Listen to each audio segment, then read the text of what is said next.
भ्रष्टाचार के स्मारक की हकीकत तार तार होकर जनता के सामने आती जा रही है और उसी के साथ साथ राजनीतिक शिष्टाचार को किस प्रकार से ध्वस्त किया जा सकता है और राजनीतिक आचार विचार को अपने भ्रष्टाचार को बचाने के लिए किस ढंग से ध्वस्त किया जा सकता है, उसका उदाहरण दिखाई पड़ रहा है। आज जिस प्रकार के घटनाक्रम और जिस प्रकार का भोंडा प्रदर्शन आम आदमी पार्टी के नेता सदन संसद में और एक मंत्री यानी नेता सदन श्री संजय सिंह और मंत्री श्री सौरभ भारद्वाज के द्वारा हुआ, वो जितना भी प्रयास कर लें, परंतु शीश महल जो केजरीवाल जी की विलासिता का स्मारक है और इट इज द म्यूजियम, इसे अब वो बचा नहीं सकते। दिल्ली की जनता को जिस निर्लज्जता के साथ लूटकर इस शीश महल का में अनेक प्रकार की सुख भोग की वस्तुओं का संग्रहालय बनाया गया, उस हकीकत से वो बच नहीं सकते। और इसी से बचने के लिए जो कुछ उन्होंने आज किया है वो राजनीतिक दृष्टि से उच्छृंखलता, उद्दंडता और अराजकता का एक भोंडा प्रदर्शन है जो आम आदमी पार्टी के नेचुरल कैरेक्टरिस्टिक, स्वाभाविक प्रवृत्ति के अनुरूप है। इस विषय का तकनीकी पक्ष भी बताएंगे, मगर उससे पहले मैं बताना चाहता हूं, यह आम आदमी पार्टी का नेचुरल कैरेक्टर है कि हमेशा अराजकता पैदा करना, और इसी कारण माननीय प्रधानमंत्री जी ने इन्हें आपदा कहा है।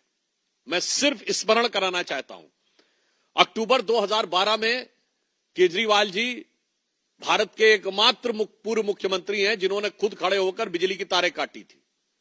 यह इनकी अराजक प्रवृत्ति का उदाहरण था। 2014 में गणतंत्र दिवस परेड पे बड़े से बड़े दौर में, आपातकाल के दौर में भी हम लोगों ने स्वतंत्रता दिवस और गणतंत्र दिवस पे कोई प्रदर्शन नहीं किया था। इन्होंने न सिर्फ धरना प्रदर्शन किया बल्कि धमकी दी थी कि राजपथ को प्रदर्शनकारियों से भर देंगे।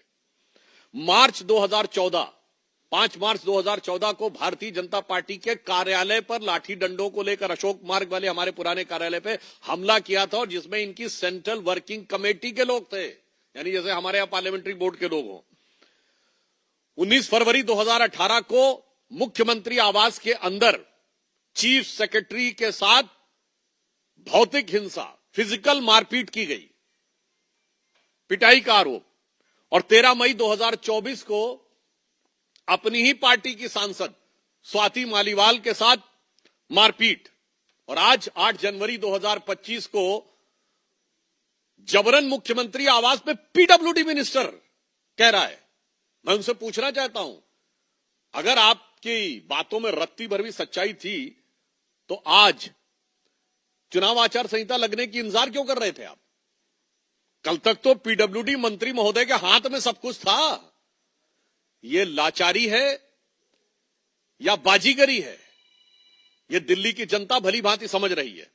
और फिर उसके बाद जिस ढंग से सरकारी कर्मचारियों को धमकाते हुए दिखाई पड़े, यह निश्चित रूप से दिल्ली और सेंट्रल गवर्नमेंट दोनों के सरकारी कर्मचारियों का भी अपमान है। और यह उनकी उसी अराजक प्रवृत्ति के अनुरूप है जिसमें वो चीफ सेक्रेटरी के साथ मारपीट कर चुके हैं और अपनी सांसद के साथ मारपीट कर चुके हैं। तो इसलिए हम बहुत स्पष्ट शब्दों में कहना चाहते हैं कि आज जो कुछ भी आम आदमी पार्टी ने किया है, यह इनकी उच्छृंखल, उद्दंड और अराजक प्रवृत्ति का सीधा साधा उदाहरण है। This is a glaring example of their irresponsible, insane and anarchic behaviour. अब इस विषय पे हम स्पष्ट रूप से 2-3 बातें भी कहना चाहते हैं। क्या यह सत्य नहीं है कि मुख्यमंत्री आतिशी जी को पीडब्ल्यूडी ने 2 नए आवासों का प्रस्ताव दिया था, जिसमें एक राजनिवास रोड पर और दूसरा दरियागंज में?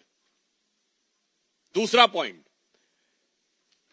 यह अपने आप में नियमों का सीधा उल्लंघन है। यदि कोई भी सरकारी निवास किसी को भी मिलता है तो वो किसी दूसरे को जिसको अलॉटेड है सीधे ट्रांसफर नहीं करता है, टेक्निकली डिपार्टमेंट पोजीशन लेके उनको ट्रांसफर करता है। हम लोग भी पूर्ववर्ती में जो भी हमारे घर में सांसद रहते थे, तो हमने उनसे पोजीशन नहीं लिया है, पोजीशन सेंट्रल पीडब्ल्यूडी से लिया है।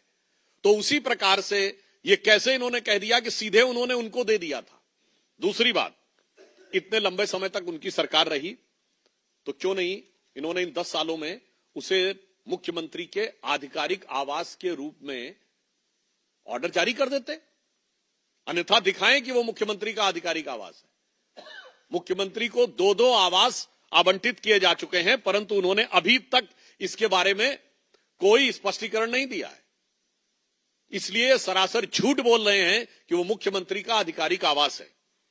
और यह भी मैं एक बार पुनः याद दिला देना चाहता हूं कि इसमें इन लोगों ने क्या क्या किया है, ये पीडब्ल्यूडी मिनिस्टर को पता ही नहीं है कि खरीदारी कैसी हुई है। मतलब जो कुर्सी है वो 8-8 हजार रुपए की आई है, ये तो बिल्स में अवेलेबल है ना, जो 200 रुपए की भी मार्केट में मिलती हैं। 40 गुना से अधिक हुआ है।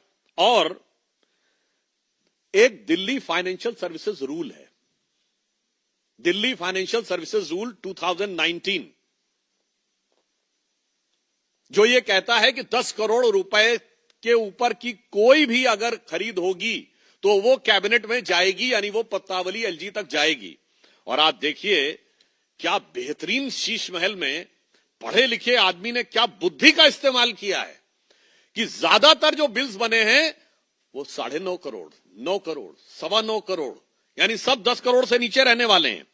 अब 1 सितंबर 2020 को 8 करोड़ रुपए का, 22 जनवरी 2021 को 9 करोड़ 9 लाख रुपए का, 29 जून को 9 करोड़ 34 लाख रुपए का, और एक एक्सपेंडिचर तो 9 करोड़ 99 लाख रुपए का है। आप सोचिए, ये फितरत को समझिए, 9 करोड़ 99 लाख रुपए का बिल है ताकि वो 10 करोड़ की सीमा को टच न करे और एलजी के पास जाने की परिस्थिति न उत्पन्न हो। ये तो हुई तकनीकी बात। अब हम बहुत साफ साफ शब्दों में उनसे पूछना चाहते हैं कि आप घर में घुसना क्यों चाहते थे? आम आदमी पार्टी से हमारा सीधा मानना है, आप घर में क्यों घुसना चाहते थे? क्या कुछ सामान इधर उधर करना चाहते थे? क्योंकि अब वहां पे जांच के अधीन आ गया है वो क्षेत्र, तो वहां की व्यवस्थाओं में कोई ऐसी चीज आप उत्पन्न करना चाहते थे या आप कुछ छुपाना चाहते थे? वो तो अब मुश्किल हो गया है। मुझे लगता है कुछ उठाना चाहते होंगे या बिगाड़ना चाहते होंगे, क्योंकि पूर्व में इस देश में ऐसे उदाहरण मिले हैं जब पूर्व मुख्यमंत्रियों के आवास में से कुछ उठाया या उखाड़ा गया है। तो मैं आम आदमी पार्टी से पूछना चाहता हूं कि आप कुछ उठाने या उखाड़ने की फिराक में तो जबरन घुसने की ये घबराहट, बौखलाहट या खिसियाहट तो नहीं दिखा रहे थे। और दूसरा मैं पूछना चाहता हूं कि ये जिस प्रकार का आचरण दिखाने का प्रयास कर रहे हैं, उससे एक बात बहुत स्पष्ट है कि आम आदमी पार्टी को अब अपनी पराजय दिल्ली में दीवाल पर लिखी इबारत की तरह साफ दिखने लगी है। अन्यथा ये छटपटाहट और ये घबराहट और ये बौखलाहट उनके आचरण में दिखाई नहीं पड़ती। और फिर मैं यह भी उनसे कहना चाहूंगा अंत में कि आप कितना भी प्रयास कर लें, मतलब ये तो वो पार्टी है, मतलब ऑन द लाइटर नोट अगर हम कहें, वो जो पहले एक गीत गाती होगी, पुराना गीत था ना चाहूं घोड़ा गाड़ी, ना चाहूं बंगला गाड़ी, ना चाहूं हीरा मोती, केवल जन लोकपाल केवल हमें दे। आज पार्टी कहती नजर लागी राजा तोरे बंगले पर, सारी की सारी नजर उनकी बंगले के ऊपर लगी हुई है, सारे मंत्रियों की नजर, सारे सांसदों की नजर सब बंगले पे लगी है।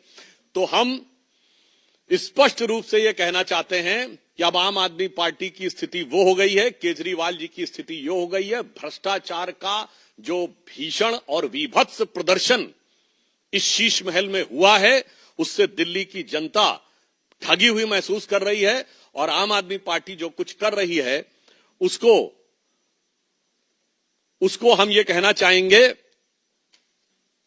कि अब जो चेहरे से ही जाहिर है, छुपाएं कैसे? ये आम आदमी पार्टी के लिए है कि अब जो चेहरे से ही जाहिर है, छुपाएं कैसे? तेरी मर्जी के मुताबिक नजर आए कैसे? घर सजाने का तसव्वुर हुआ बात की बात, अब तो मुश्किल है कि इस घर की हकीकत को छुपाएं कैसे? और मगर भारतीय जनता पार्टी पूरी तरीके से प्रतिबद्ध है कि उनके इस भ्रष्टाचार के स्मारक को पूरी तरह जनता के सामने स्पष्ट करेंगे और उनके किसी भी प्रकार के छल और प्रपंच को कामयाब नहीं होने देंगे और दिल्ली की जनता के साथ जो भ्रष्टाचार हुआ है उसे उजागर करेंगे। और हमें पूर्ण विश्वास है कि दिल्ली की प्रबुद्ध जनता ने अब इनके चेहरे पर लगा हुआ मुखौटा पूरी तरीके से उतरा हुआ देख लिया है। तो अब इन चुनावों में जनता इनको उपयुक्त, प्रभावी और करारा जवाब देगी। देखिए, इस विषय की ऑलरेडी जांच चल रही है। चूंकि यह मामला ऑलरेडी जांच के अधीन है, यही तो हम पूछना चाहते हैं। यह आज आया विषय क्या है आम आदमी पार्टी से? यह विषय तो 1.5 साल से चल रहा है। क्यों नहीं आपने तब कहा कि आइए देख लीजिए? हम तो यह भी नहीं कह रहे हैं आप सबको, क्यों कुछ लोगों को ही ले जाते, दिखा देते। आपने तो स्थिति यह है कि जब स्वाति मालीवाल का विषय आया तो सीसीटीवी की फुटेज तक गायब थी। जो आज कह रहे हैं अंदर आइए सब दिखाएंगे, इससे समझ में आता है कौन नाटक कर रहा है और कौन हकीकत कर रहा है। और आज जिस ढंग से उन्होंने धमकाया है सरकारी कर्मचारियों को, मुझे लगता है उन्हें सरकारी कर्मचारियों से क्षमा मांगनी चाहिए इस ढंग की धमकी वाली भाषा का प्रयोग करने के लिए। और वैसे मैं एक चीज जो मैं पहले भी बोल चुका हूं, मैं उसको रिपीट कर देता हूं कि इनका चरित्र कैसा बदला है। 27 अक्टूबर 2013 का केजरीवाल जी का ट्वीट है शीला दीक्षित जी के बारे में। उन्होंने कहा है कि मैंने सुना है कि दिल्ली के, ये 27 अक्टूबर 2013 और टाइम देखना हो 4:55 पे उन्होंने ट्वीट किया था, जिसमें वो कह रहे हैं कि दिल्ली की मुख्यमंत्री के घर में 10-10 एसी लगे हैं और मैंने सुना है बाथरूम में भी एसी लगे हैं। कौन भरता है उनके एसी का बिल? और आगे वो कहते हैं मेरा कलेजा कांप उठता है। वाक्य को गौर करिएगा, कलेजा कांप उठता है यह सोचकर कि दिल्ली की 40% जनसंख्या जब झुग्गी झोपड़ी में रहती है तो कैसे कोई मुख्यमंत्री ऐसे आलीशान बंगले में रह सकता है।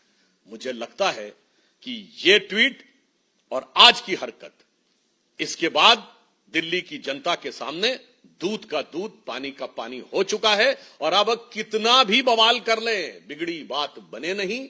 लाख करो किनको रहीमन, बिगड़े दूध को मथे न माखन हो। देखिए, पहली बात तो हम स्पष्ट रूप से कहना चाहें, ये इनके नैसर्गिक अराजक चरित्र का परिचायक है।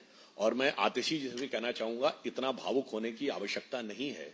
मुझे समझ में नहीं आ रहा है भाई, कोई बात तो राजनीति में होती है। वो तो जब केजरीवाल जी से जेल में मिलने गई थी तब भी उनकी आंखों में आंसू आ गए थे। तो मुझे नहीं लगता इतना भावुक होने की आवश्यकता है। और दूसरा, मुझे समझ में नहीं आ रहा इसमें किस बात का भाव। अरे भाई, 1 महीने की बात रहेगी, 1 महीने के बाद आम आदमी पार्टी की तो सरकार आनी नहीं है। और अगर आम आदमी पार्टी का दावा भी मान लिया जाए तो आतिशी जी नहीं रहनी है। अस्थायी मुख्यमंत्री स्थायी आवास के लिए आंसू बहा रहा है, ये कुछ समझ में आने वाली बात लगती है क्या? ये अस्थायी मुख्यमंत्री तो शब्द आम आदमी पार्टी का दिया हुआ है।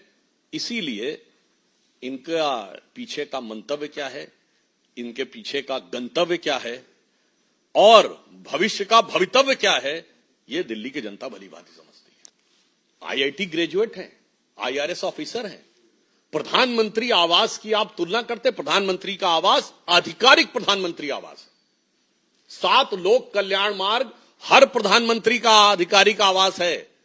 मोदी जी भी उसी में रह रहे हैं, डॉक्टर मनमोहन सिंह उसी में रहते थे, वाजपेयी जी उसी में रहे, देवगौड़ा जी, गुजराल जी, पीवी नरसिम्हा राव, चंद्रशेखर जी, वीपी सिंह जी और राजीव गांधी, बचपन से जितना हम लोगों को याद है देखते हुए आ रहे हैं। मैं चुनौती से पूछना चाहता हूं, वो क्या आधिकारिक आवास है? अगर है तो उसका आदेश दिखाइए। Kindly put the government order mentioning that Bangalore is an official CM residence. वो तो 6 बंगलों को तोड़ के बनाया गया। और मैं दर्शकों के लिए भी और देश की जनता के लिए भी बताना चाहता हूं, ऐसी बचकानी और शातिरानी हरकत नहीं करनी चाहिए। भारत का प्रधानमंत्री दुनिया के सबसे शक्तिशाली देशों में से एक, सबसे संवेदनशील देशों में से एक। बहुत सी ऐसी बातें जो स्पष्ट नहीं कही जा सकती। हम न्यूक्लियर फ्लैश पॉइंट के ऊपर बैठे हुए हैं, दोनों तरफ हमारे न्यूक्लियर पावर्स हैं। भारत के प्रधानमंत्री आवास में सुरक्षा की स्थिति में हर प्रकार की सुरक्षा होती है। ये तो वो कहते थे ना सिक्योरिटी नहीं लेंगे, और आज में सिक्योरिटी लेनी पड़ी। मैं गलत नहीं बोल रहा हूं, उनको लेनी चाहिए सिक्योरिटी। पंजाब के उनके चीफ मिनिस्टर जिस सिक्योरिटी के कैवलकेड में चलते हैं वो कैप्टन अमरिंदर सिंह से 2 गुना बड़ा है। सुरक्षा की आवश्यकता है, इसका मतलब या तो आप बचकानी हरकत कर रहे थे या शैतानी हरकत कर रहे थे। अब मैं बताना चाहता हूं प्रधानमंत्री जी की सिक्योरिटी के अंदर किस प्रकार का, उसमें chemical weapon, biological weapon, missile का अटैक, एयर का अटैक, और यहां तक कि अगर भारत के ऊपर कोई एटॉमिक अटैक भी हो जाए तो उस सब की भी व्यवस्था होती है। ऐसी बचकानी, ओछी और छिछोरी बातें करके आप जनता की, प्रबुद्ध जनता को भ्रमित नहीं कर सकते, इस दिल्ली और देश की जनता को। नहीं, साधु संत जब जाते हैं तो अपने साथ जितनी भी बुरी चीजें हैं उनका शमन करके जाते हैं और सतोगुण को स्थापित करके जाते हैं। और इसीलिए उनकी पार्टी जिसने की गोलियां चलवाई थी साधु संतों के ऊपर और कारसेवकों के ऊपर, उसके बाद आप देखिए कि हम जो राम मंदिर के पक्ष में खड़े थे वो कहां हैं और वो कहां है। मगर मैं अखिलेश जी से कहना चाहूंगा, आप साधुओं पे काहे कमेंट करते हैं? साधुओं के लिए तो आपने कुछ किया नहीं था, आपने तो हज हाउस बनवाया था ना। तो मुझे लगता है उनका नैतिक अधिकार मौलवियों पे कमेंट करने का अधिक है। मुफ्ती, बारी, मुकर्रम, हाफिज, इन पे कमेंट करना चाहिए। उनको साधुओं के ऊपर कमेंट करने से बचना चाहिए, क्योंकि कहा गया है जे घर साधु न पूजिए हरि की सेवा नाई, ते घर मरघट साड़ के भूत बसे तिनमाए। देखिए, मैं एक बात कहना चाहूंगा, फिर आम आदमी पार्टी का जो फितरती चरित्र है, चुनाव आचार संहिता कल लागू हुई है, आपको दे देना चाहिए था। हमने महाराष्ट्र में घोषणा की लाडकी बहनी योजना की तो 4 किश्तें दे दी चुनाव शुरू होने से पहले पहले। हम करीब करीब 5 साल से दे रहे हैं असम में। हमने मध्य प्रदेश में कहा तो दे दिया था। यही बात है। इसीलिए इनको अगर कहा जाए कि ये भारत की राजनीति के चुनावी ढपोर शंख हैं, यानी सिर्फ बोलता है और करता नहीं। ढपोर शंख की कथा आपने, जिन लोगों ने भारतीय पंचतंत्र और ये सब कथाएं सुनी होंगी उनको जरूर पता होगी। हो सकता है आज के बहुत से लोगों को इस शब्द के बारे में जानकारी ना हो, तो बता देना चाहता हूं, जाके चेक कर लीजिएगा। वो एक ऐसे व्यक्ति के लिए कहा जाता है जो सिर्फ बोलता ही बोलता है, करता कुछ नहीं है। यानी कथनी और करनी में जमीन आसमान का अंतर देखना हो तो केजरीवाल जी की आम आदमी पार्टी में देखिए। नहीं, ये संदेश वही है, सब एक दूसरे के साथ। इसमें मैं एक ही लाइन कहना चाहूंगा, ये ताहिर हुसैन पहले किस पार्टी में थे? आम आदमी पार्टी में। अब आइए, जो इनके विधायक हैं, अमानतुल्लाह खां, जो आम आदमी पार्टी के विधायक हैं, मुझे जहां तक ध्यान है कारपोरेटर पहले कांग्रेस से हुआ करते थे। तो इस मामले में मैं सिर्फ एक ही बात कहना चाहूंगा, एमआईएम हो, कांग्रेस हो या आम आदमी पार्टी हो, वो केजरीवाल जी का पुराना डायलॉग था ना, ये सब मिले हुए हैं जी, ये सब मिले हुए हैं जी। इस मामले में एक फैक्टर है, एमआईएम का जो एम है उसके लिए सब मिले हुए हैं जी। I think there are 2 aspect of this thing. One, how respectfully and with dignity Prime Minister Narendra Modi deals with those leaders who have contributed for this country. Pranab Mukherjee ji was given Bharat Ratna also. I would like to remind to Mr. Danish Ali that we have given Bharat Ratna to 3 Congress leaders. Madan Mohan Malviya was Congress President. P.V. Narasimha Rao was Congress President and Prime Minister. And Pranab Mukherjee was President of the India. And biggest statue of, tallest statue of Sardar Patel. We have also given, Modi ji's government has also given Padma awards to S.C. Zamir and Tarun Gogoi. क्या कहना चाहते हैं? आपने तो परिवार के बाहर किसी को नहीं दिया। और रही बात इसकी आरएसएस की, तो I would like to remind to mister Danish Ali that Jawaharlal Nehru has praised RSS and invited RSS on 26th of January 2013. And Mahatma Gandhi has praised RSS, and he has said that I has been taken to RSS camp by Sri Jamnalal Bajaj, and he went to Wardha camp of RSS, and he said that the RSS which is practicing discipline and untouchability को जैसे दूर करके रखा, this is प्रेजवर्दी। और ये संपूर्ण गांधी वांग्मय के खंड 89 में है, पेज नंबर भी होगा तो बाद में बता दूंगा, ये महात्मा गांधी का लिखा हुआ है। तो मुझे लगता है गांधी से बड़े राहुल गांधी के शिष्य लोग बनने की कोशिश न करें, गांधी नेहरू से बड़े बनने की कोशिश ना करें। संविधान की मूल भावना ही वन नेशन वन इलेक्शन की थी। पहले 4 चुनाव 51 के 57, 62 एंड 67 तो वन नेशन वन इलेक्शन पे हो रहे थे। परिस्थिति तो उसके बाद जगी, और क्या हुआ था आपको पता है? 67 के बाद गड़बड़ क्या हुई? राज्य सरकारें क्यों बर्खास्त हो रही? अंतरात्मा की आवाज का आह्वान किया गया था इंदिरा जी के द्वारा, और भारत के इतिहास में अपनी पार्टी के प्रेसिडेंट कैंडिडेट को हरवा दिए थे, नीलम संजीव रेड्डी को। और फिर अंतरात्मा की आवाज ऐसी जागी कि धड़ाधड़ राज्य सरकारें बर्खास्त होती रही, कभी इस गवर्नमेंट को, कभी उस गवर्नमेंट को, कभी इसको। और मैं याद दिलाना चाहता हूं संविधान की मूल भावना कहने वालों को, 1980 में जब कांग्रेस लौट के आई, 9 अपोजिशन की गवर्नमेंट्स को, केवल स्टेट गवर्नमेंट्स को इस आधार पर बर्खास्त कर दिया गया कि आपकी सेंट्रल में पार्टी हार गई है, तो you have lost the moral ground of ruling the state. And then they are talking about हमारी 3 सरकारें 6 दिसंबर 92 को उत्तर प्रदेश की समझ में आता है, ये राजस्थान, मध्य प्रदेश और हिमाचल क्यों बर्खास्त की गई थी।